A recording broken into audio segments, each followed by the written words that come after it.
তুমি হিন্দু না মুসলমান? মুসলমান। তোমার কটা কথা বলে যাবো, কথা কটা যদি সত্য হয় সত্য বলবা তো।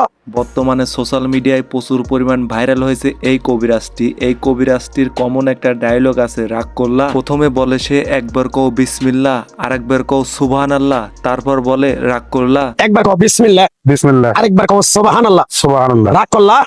এই কবিরাজটির আসল পরিচয় জানলে আপনি অবাক হয়ে যাবেন, এমনকি আপনার চোখ কপালে উঠে যেতে পারে এই কবিরাজটির আসল পরিচয় আপনি জানলে। এই কবিরাজটিকে, কোথায় তার বাসা, বিস্তারিত সবকিছু জানতে পারবেন এই ভিডিওতে। এই ভিডিওটি স্কিপ করবেন না, স্কিপ করে দেখলে কিন্তু কিছুই জানতে পারবেন না। বিস্তারিত সবকিছু জানার জন্য এই ভিডিওটি সম্পূর্ণ দেখতে থাকুন। কি কইছি কথাটা বুঝতে পারছো? জি।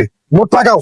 এই লোকটিকে আপনারা যারা কবিরাজ ভাবছেন, সে কিন্তু আসলে কবিরাজ না। এই কথাটি শুনে আপনি অবাক হয়ে গেলেন? হ্যাঁ, এটা অবাক হওয়ারই কথা। এই মানুষটি কিন্তু কবিরাজ নয়। এই মানুষটি একজন কন্টেন্ট ক্রিয়েটর। ফেসবুকে তার পেজ আছে, সেখানে তারা ভিডিও আপলোড করে। তার বাসা যতটুকু জানা গিয়েছে, শুনতে পারছি তার বাসা নাকি পাবনা জেলা। তিনি ভিডিওর পাশাপাশি মাছের ব্যবসাও করতো আগে। হঠাৎ করে সে ঢাকায় গিয়ে কবিরাজের বেশে ভিডিও আপলোড করার কারণে সেই ভিডিওগুলা রাতারাতি প্রচুর পরিমাণ ভাইরাল হয়ে গেছে। যখন তোমার কাছে টাকা পয়সা থাকে, তখন তোমার আপন বন্ধু বান্ধব, কাছের মা বাবা মা থাকে। তো ভিউয়ার্স, এই ভিডিওটি এ পর্যন্তই। আবার দেখা হচ্ছে নতুন কোনো ভিডিও নিয়ে। ততক্ষণ পরিমাণ সবাই ভালো থাকবেন, সুস্থ থাকবেন। আল্লাহ হাফেজ।